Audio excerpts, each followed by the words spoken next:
करम खंड की बाणी जोर, तिथे होर न कोई होर।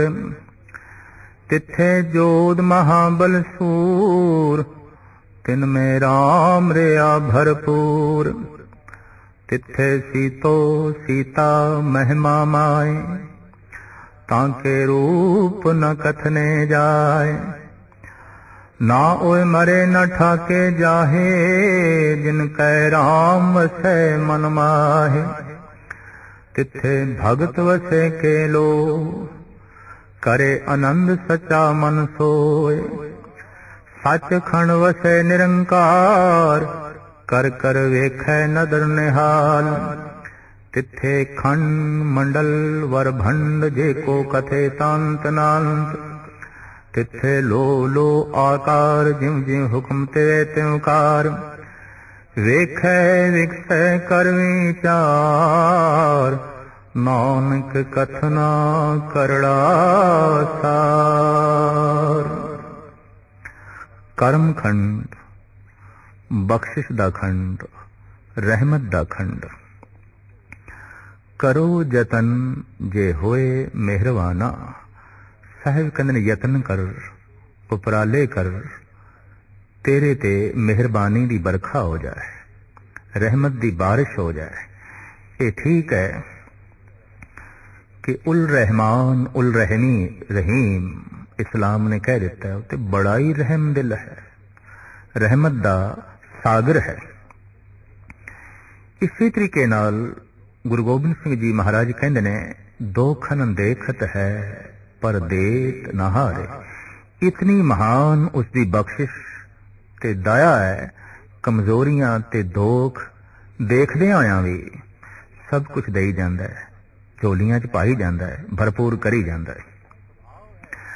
साहिब कहंदे ने सुभाव है उसका रहमत बख्शिश, पर कोई मनुख अपनी अखां बंद कर लवे ते सूरज की रोशनी तो संबंध टुट जाता है।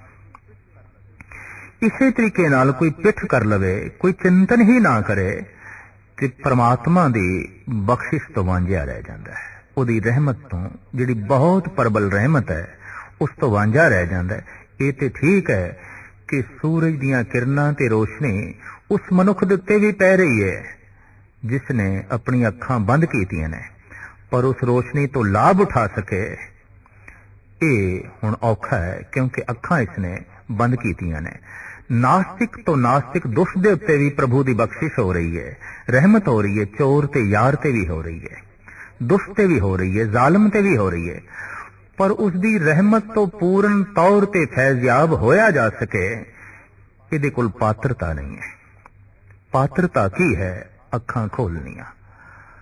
धार्मिक साधना ते सत्संग है ही इस वास्ते कि मनुख अपने आप नूं इस योग बना लवे, इतनी पात्रता प्राप्त कर लवे कि परमात्मा दी बख्शिश दे नाल इहदा पात्र भर जाए, इहदा भांडा भर जाए। महाराज कहते हैं ओ करम खंड, ओ जो बख्शिश दा खंड है, ये परशिंदा लफ्ज है करम। करम खंड की बाणी जोर। बख्शिश दा जो खंड है, रहमत दा जो खंड है, इत्थों दी बनतर, इत्थों दी अवस्था जोर वाली है। जिथे तीसरे खंड की अवस्था बड़ी सुंदर कही, उत्थे चौथे खंड की अवस्था बारे साहिब कहंदे ने ये जोर वाली है, बल। इत्थे पहुंचे होया मनुख ताकतवर हो जाता है। इत्थे पहुंचे हुए मनुख दे कोल बड़ी भारी शक्ति आ जाती है। साहिब इंज फरमान पे करते ने, कर्म खंड की बाणी जोर, तिथे होर न कोई होर। कर्म खंड विच पहुंचे होया मनुख परमात्मा च इस ढंग विच लीन हो जाता है। हुण उत्थे होर नहीं, वो परमात्मा दे च है, परमात्मा उस दे विच है। इस ढंग की अवस्था बन गई। हुण परमात्मा दे गुण उसदे अपने गुण हो गए।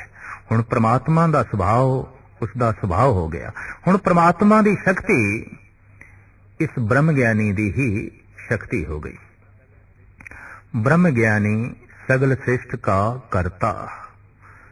सुखमनी साहब दी अगम्मी ए रचना बई सुखमनी दे राही सतगुरुदेव जी महाराज ने सिद्ध करने की कोशिश की है कि जो परमात्मा कर रहा है वही ब्रह्म ज्ञानी कर रहा है। जो परमात्मा की कृत है वो ब्रह्म ज्ञानी की कृत है। ब्रह्म ज्ञानी नूं ऐसा महसूस हो जाता है, क्यों कि वो परमात्मा दे च है, परमात्मा हुण उस दे च है। हुण जो कुछ भी हो रहा है दूजा ते कोई है नहीं, तीजा ते कोई है नहीं। इतनी अगम्य लीनता तो साहिब कहने तिथे होर ना कोई होर, हुण उत्थे कोई होर नहीं है। पर इस अवस्था दे कौन पहुंचते ने? तिथे जोध महाबल सूर तिन में राम रिहा भरपूर। इस कर्म खंड दे कोई पहुंचते ने महाबली योधे सूर में। जोध महाबल सूर कथनी दे सूर में, करनी दे सूर में, साधना दे सूर में। इस तरह के महाबलवान बंदे जिन्हां दा दिन रात अपने मन नाल झगड़ा है।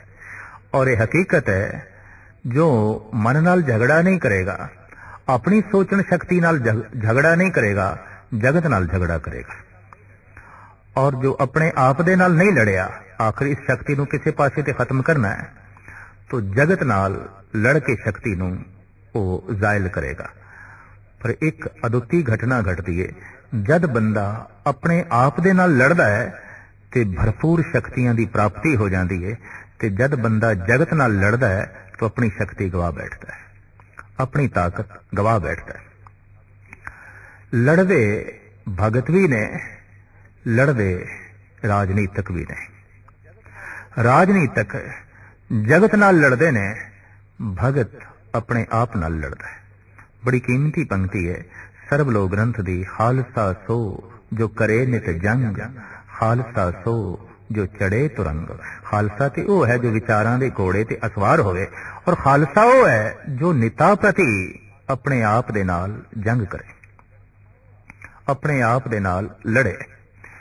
ये जो भगत कबीर ने कह दिता है, गगन दमामा बाजियो परे निशाने घाओ, खेत जो मांडियो सूरमा अब जूझन को धाओ।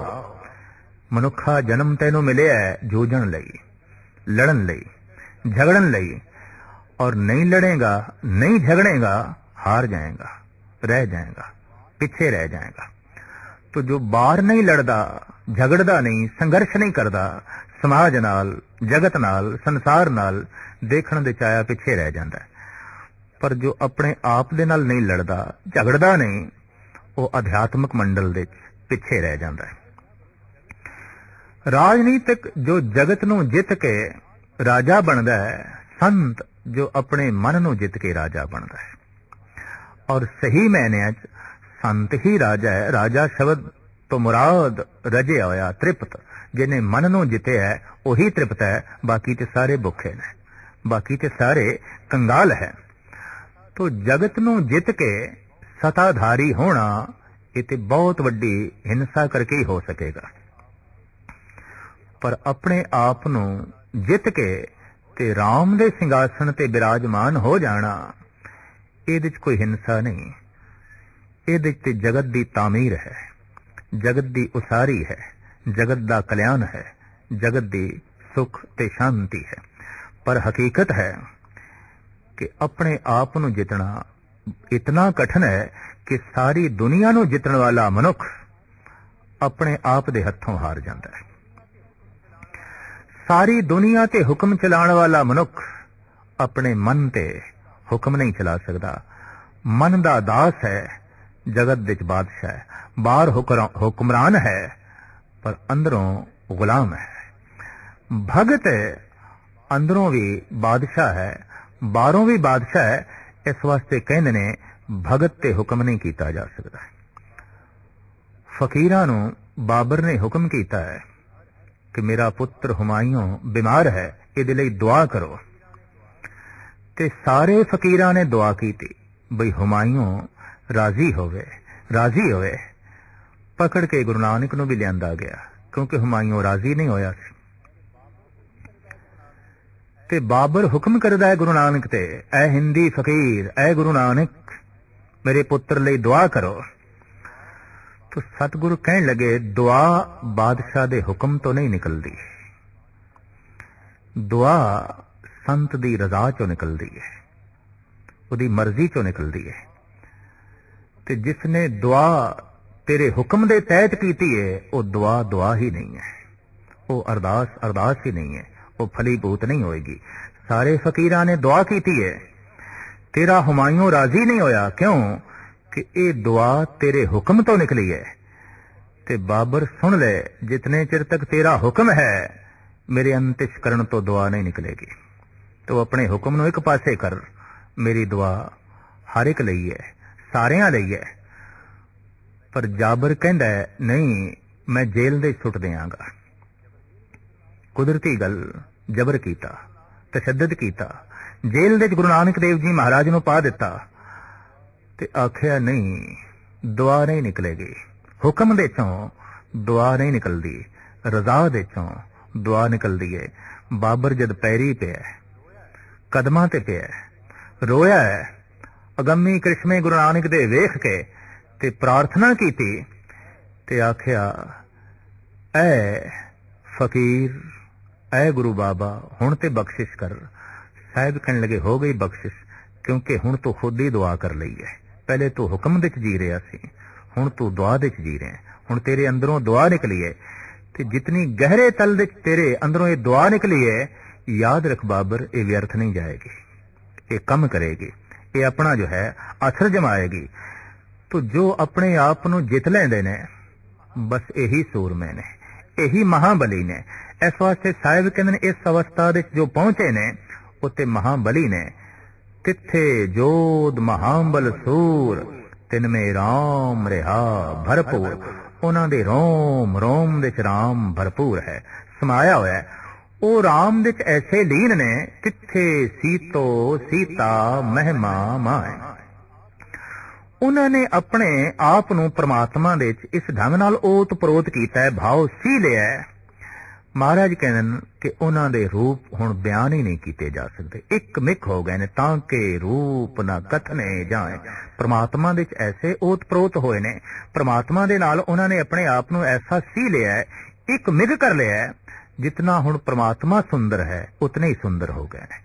ਹੁਣ ਜਿਤਨਾ ਪ੍ਰਮਾਤਮਾ ਮਹਾਨ ਹੈ ਉਹ ਉਤਨੇ ਹੀ ਮਹਾਨ ਹੋ ਗਏ ਨੇ। ਲਿਹਾਜ਼ਾ ਹੁਣ ਇਹਨਾਂ ਦੀ ਮਹਿਮਾ ਔਰ ਇਹਨਾਂ ਦੇ ਰੂਪ ਬਿਆਨ ਤੋਂ ਪਰੇ ਹੋ ਗਏ ਨੇ। ਸਾਹਿਬ ਕਹਿੰਦੇ, ਨਾ ਓਏ ਮਰੇ ਨਾ ਠਾਕੇ ਜਾਏ। ਇਸ ਤਰ੍ਹਾਂ ਦੇ ਜਿਹੜੇ ਯੋਧੇ ਮਹਾਬਲੀ ਤੇ ਸੂਰਮੇ ਨੇ, ਕਤਈ ਮਰਦੇ ਨੇ। ਸਰੀਰ ਤੇ ਮਰਨ ਧਰਮ ਹੈ, ਲੇਕਿਨ ਉਹ ਅਮਰ ਤੱਤ ਨੂੰ ਪ੍ਰਾਪਤ ਹੋ ਗਏ, ਹੁਣ ਮੁੜ ਕੇ ਨਹੀਂ ਮਰਨਗੇ। ਇੱਥੋਂ ਮੁਰਾਦ ਇਹ ਹੈ, ਹੁਣ ਨਹੀਂ ਮਰਨਗੇ। ਭਾਵ ਆਮ ਜਗਤ ਜੰਮਦਾ ਹੈ ਮਰਦਾ ਹੈ, ਜੰਮਦਾ ਹੈ ਮਰਦਾ ਹੈ, ਜਮ ਜਮ ਮਰੇ, ਮਰੇ ਫਿਰ ਜੰਮੇ, ਬਹੁਤ ਸਜ਼ਾਏ ਪਿਆ ਦੇਸ ਲੰਮੇ। ਇਹ ਹੁਣ ਨਹੀਂ ਮਰਨਗੇ, ਕਿਉਂ ਕਿ ਇਹਨਾਂ ਨੂੰ ਪਰਮ ਜ਼ਿੰਦਗੀ ਦੀ ਪ੍ਰਾਪਤੀ ਹੋ ਗਈ ਹੈ। ਨਾਨਕ ਬੱਧਾ ਘਰ ਤਹਾਂ, ਜਿੱਥੇ ਮਿਰਤ ਨਾ ਜਨਮ ਜਰਾ। ਹੁਣ ਇਹਨਾਂ ਦੀ ਮੌਤ ਨਹੀਂ ਹੋਵੇਗੀ, ਇਹਨਾਂ ਨੂੰ ਅਧਿਆਤਮਿਕ ਜ਼ਿੰਦਗੀ ਦੀ ਪ੍ਰਾਪਤੀ ਹੋ ਗਈ ਹੈ। ਮਹਾਰਾਜ ਕਹਿੰਦੇ ਨੇ, ਇਸ ਤਰ੍ਹਾਂ ਦੇ ਜਿਹੜੇ ਪੁਰਸ਼ ਨੇ, ਇਹ ਵਿਕਾਰਾਂ ਦੇ ਹੱਥੋਂ, ਹੁਣ ਮਨ ਦੇ ਹੱਥੋਂ ਠਗਾਏ ਨਹੀਂ ਜਾਂਦੇ। ਦੇਖਣ ਵਿੱਚ ਆਇਆ, ਸਾਰੀ ਦੁਨੀਆ ਨੂੰ ਠੱਗਣ ਵਾਲਾ ਬੰਦਾ ਆਪਣੇ ਮਨ ਦੇ ਹੱਥੋਂ ਠਗਾ ਜਾਂਦਾ ਹੈ। ਸਾਰੀ ਦੁਨੀਆ ਨੂੰ ਠੱਗਣ ਵਾਲਾ ਮਨੁੱਖ ਆਪਣੇ ਆਪ ਤੋਂ ਠਗਾ ਜਾਂਦਾ ਹੈ। ਔਰ ਇਹ ਕਿਤਨੀ ਵੱਡੀ ਅਣਗਹਿਲੀ ਹੈ। ਸਾਹਿਬ ਕਹਿੰਦੇ ਨੇ, ਇਸ ਅਵਸਥਾ ਵਿੱਚ ਪਹੁੰਚੇ ਹੋਏ ਮਨੁੱਖ ਠਗਾਉਂਦੇ ਨਹੀਂ।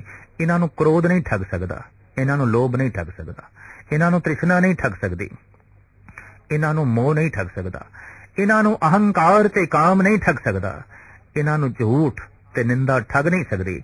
ਜਦ ਕਿ ਆਮ ਬੰਦਾ ਕਦਮ ਕਦਮ ਤੇ ਠਗਾ ਜਾਂਦਾ ਹੈ, ਭਗਤ ਕਦਮ ਕਦਮ ਤੇ ਇਹਨਾਂ ਨੂੰ ਹੀ ਠੱਗ ਲੈਂਦਾ ਹੈ। ਇਹ ਗੱਲ ਵੱਖਰੀ ਹੈ ਕਿ ਭਗਤ ਜਗਤ ਦੇ ਠਗਾ ਜਾਏ, ਲੇਕਿਨ ਭਗਤ ਵਿਕਾਰਾਂ ਤੋਂ ਕਦੀ ਆਪਣੇ ਆਪ ਨੂੰ ਨਹੀਂ ਠਗਾਉਂਦਾ। ਔਰ ਉਹ ਲੋਭ ਦੇ ਉੱਤੇ ਉਸਦੀ ਫਤਿਹ ਹੁੰਦੀ ਹੈ, ਹੰਕਾਰ ਦੇ ਉੱਤੇ ਉਸਦੀ ਫਤਿਹ ਹੁੰਦੀ ਹੈ। ਉਹ ਇਹਨਾਂ ਨੂੰ ਠੱਗ ਲੈਂਦਾ ਹੈ, ਇਹ ਵਿਕਾਰ ਭਗਤ ਨੂੰ ਨਹੀਂ ਠੱਗ ਸਕਦੇ। ਤੇ ਸਾਹਿਬ ਕਹਿੰਦੇ, ਨਾ ਓਏ ਮਰੇ ਨਾ ਠਾਕੇ ਜਾਏ, ਜਿਨ ਕੇ ਰਾਮ ਵਸੇ ਮਨ ਮਾਏ। ਜਿਨ੍ਹਾਂ ਦੇ ਮਨ ਵਿੱਚ ਰਾਮ ਵਸਦਾ ਹੈ, ਨਾ ਉਹ ਕਦੀ ਮਰਦੇ ਨੇ ਤੇ ਨਾ ਹੀ ਕਦੀ ਜੋ ਹੈ ਠਗਾਏ ਜਾਂਦੇ ਨੇ। ਤਿੱਥੇ ਭਗਤ ਵਸੇ ਕੇ ਲੋਏ। ਇਸ ਅਵਸਥਾ ਵਿੱਚ ਕਈ ਲੋਕਾਂ ਦੇ ਭਗਤ ਵਸਦੇ ਨੇ। ਭਾਵ ਕਰਮਖੰਡ ਦੇ ਵਿੱਚ ਇਹ ਨਹੀਂ ਕਿ ਸਿਰਫ ਇੱਕ ਤਬਕੇ, ਇੱਕ ਮਜ਼ਹਬ ਜਾਂ ਇੱਕ ਸ਼ਹਿਰ ਜਾਂ ਇੱਕ ਪ੍ਰਾਂਤ ਜਾਂ ਇੱਕ ਮੁਲਕ ਦੇ ਬੰਦੇ ਪਹੁੰਚਦੇ ਨੇ। ਨਹੀਂ, ਸਾਹਿਬ ਕਹਿੰਦੇ ਨੇ, ਇਸ ਅਵਸਥਾ ਦੇ ਵਿੱਚ ਕਈ ਲੋਕਾਂ ਦੇ ਭਗਤ ਪਹੁੰਚਦੇ ਨੇ। ਗੁਲਾਬ ਦਾ ਬੂਟਾ ਜੇ ਹਿੰਦੁਸਤਾਨ ਦੇ ਚ ਲਾਈਏ ਤੇ ਗੁਲਾਬ ਦਿੰਦਾ ਹੈ, ਪਰ ਜੇ ਉਹ ਈਰਾਨ ਦੇ ਚ ਵੀ ਲਾ ਦਈਏ ਤੇ ਅੱਕ ਦੇ ਫੁੱਲ ਨਹੀਂ ਉਗਦੇ, ਉੱਥੇ ਵੀ ਗੁਲਾਬ ਦਾ ਹੀ ਫੁੱਲ ਹੁੰਦਾ ਹੈ। ਉਸੇ ਬੂਟੇ ਨੂੰ ਕਿਸੇ ਯੂਰਪ ਦੇ ਦੇਸ਼ ਦੇ ਚ ਲਾ ਦਈਏ ਤੇ ਉਹਦੇ ਚ ਕੜਤੁੰਮਾ ਨਹੀਂ ਪੈਦਾ ਹੋਵੇਗਾ, ਉਹਦੇ ਚੋਂ ਵੀ ਗੁਲਾਬ ਦਾ ਫੁੱਲ ਪੈਦਾ ਹੋਵੇਗਾ। तो साहिब कहते ने जिस धरती दे जिस मुल्क दे जिस कौम दे जिथे भी कोई परमात्मा दा नाम लैंदा है वो गुलाब दी तरह खिड़ उठदा है। इस वास्ते भगत अनेकां प्रांतां दे हुंदे ने, कई देशां दे हुंदे ने और कई लोकां दे हुंदे ने। साहिब कहते ने इस कर्म खंड दे च कई पुरियां दे कई लोकां दे भगत ने, तिथे भगत वसे के लोए। अगर इस अवस्था दे वेखना होवे ਸਮੁੱਚੇ ਜਗਤ ਨੂੰ ਤੇ ਹਰ ਦੇਸ਼ ਦੇ ਅਨੇਕਾਂ ਭਗਤ ਆਉਣਗੇ।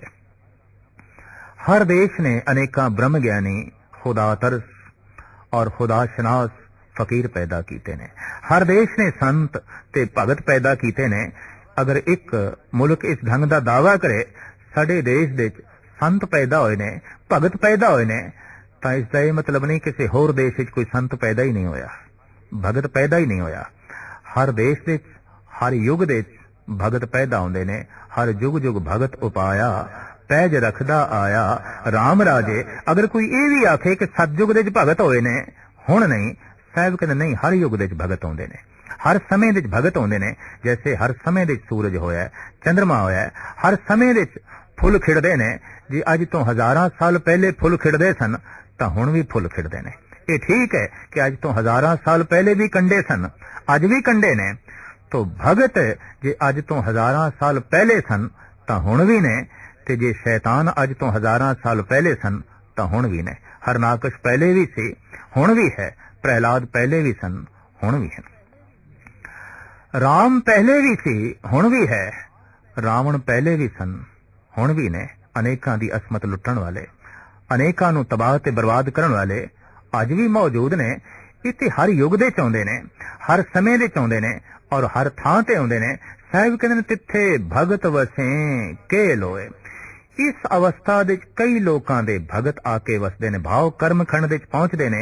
कई देशां दे भगत, कई प्रांतां दे भगत करे आनंद सचा मन सोए। मन दे परमात्मा दी सच्ची शोभा उन्हां दे वसी हुंदी है। इस वास्ते परम आनंद नूं प्राप्त होके रस माणदे ने, खेड़ा माणदे ने। सच खंड वसे निरंकार। अध्यात्मक मंडल दी पंजवीं अवस्था सच खंड, परमात्मा की सच। जो सच है वो परमात्मा है, जो परमात्मा है वो सच है। इस अवस्था दे पहुंच के साहिब कहंदे ने मनुख सच दे लीन हो जाता है। ते वो सच की है? महाराज कहंदे निरंकार, आकार तो रहत, वजूद तो रहत, चक्र चैन और बरन जात और पात न हिंजे, रूप रंग और रेख बेख को कह न सकत के।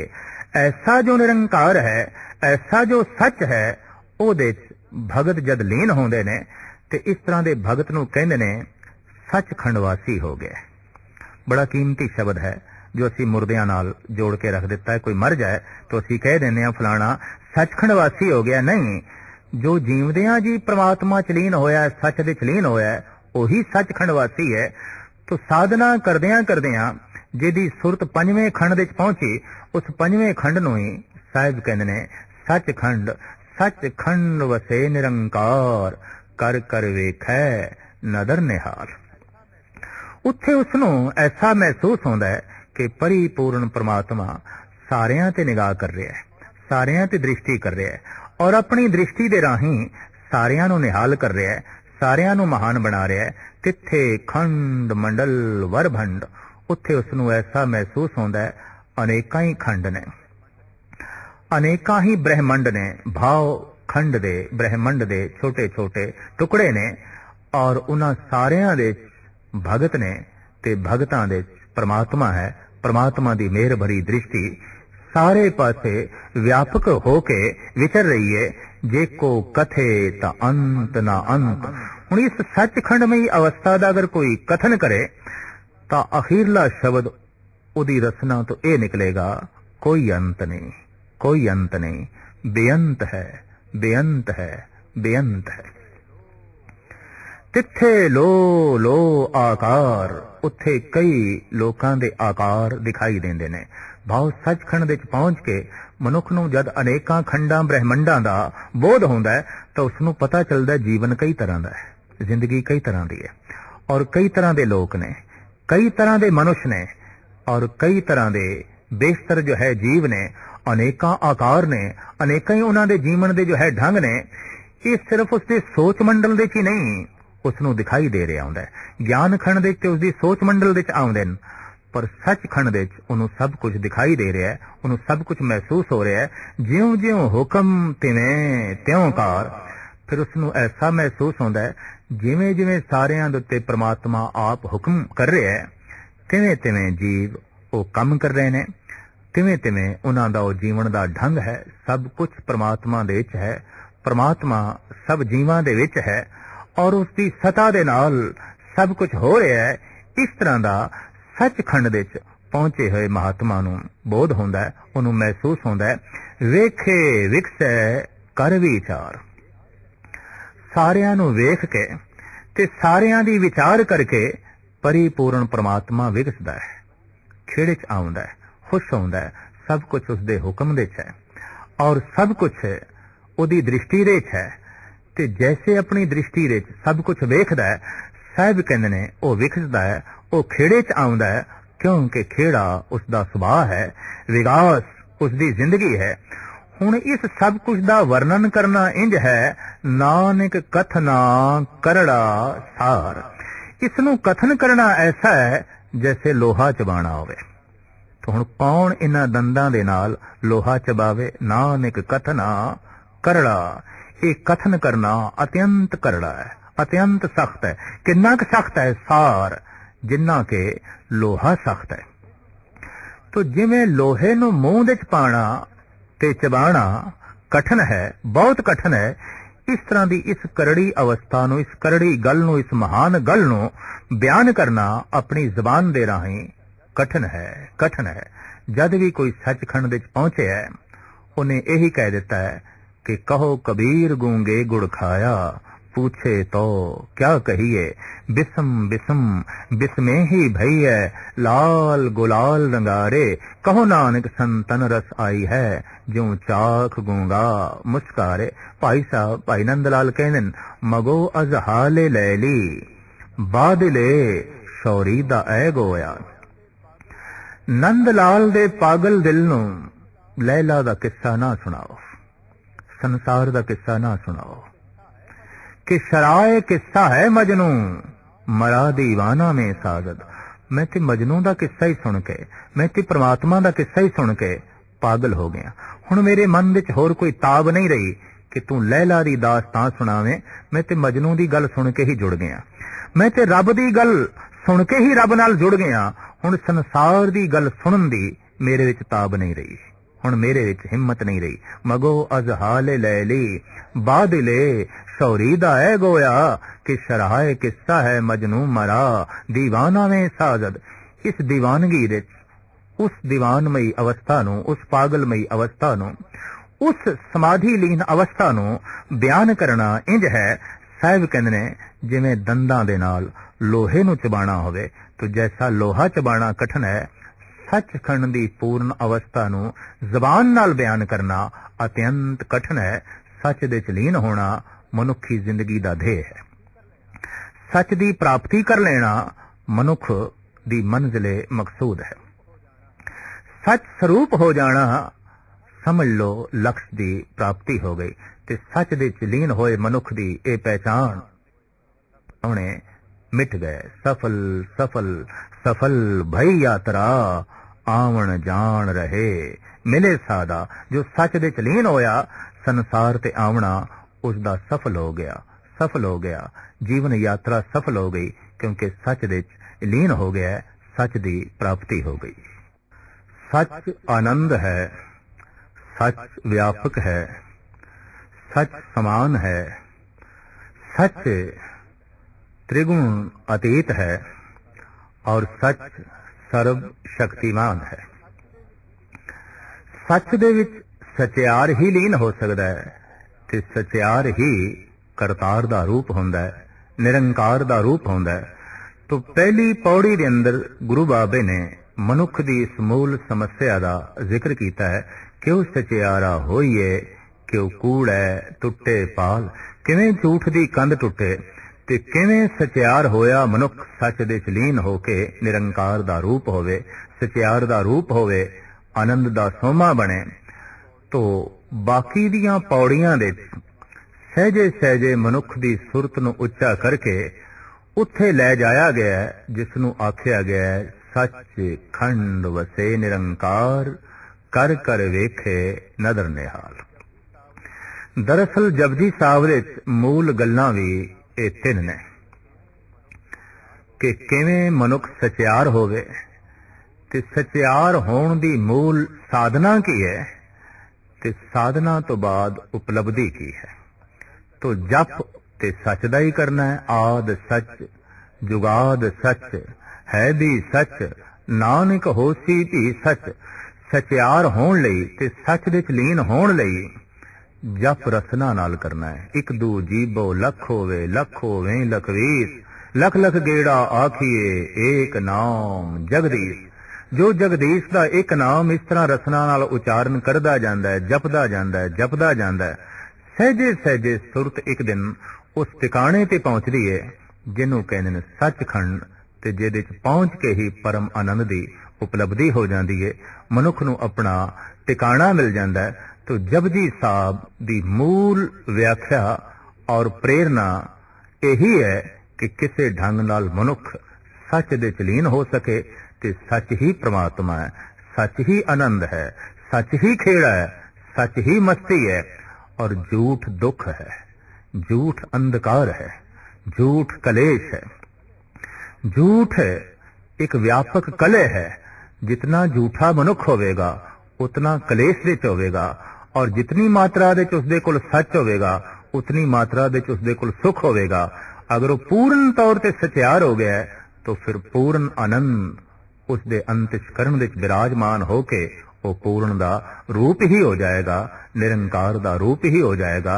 लिहाजा सचखंड वसे निरंकार, सचखंडमई अवस्था विच ओदे रोम रोम दे अंदर निरंकार वसदा है, वो निरंकार विच है, निरंकार उसदे विच है।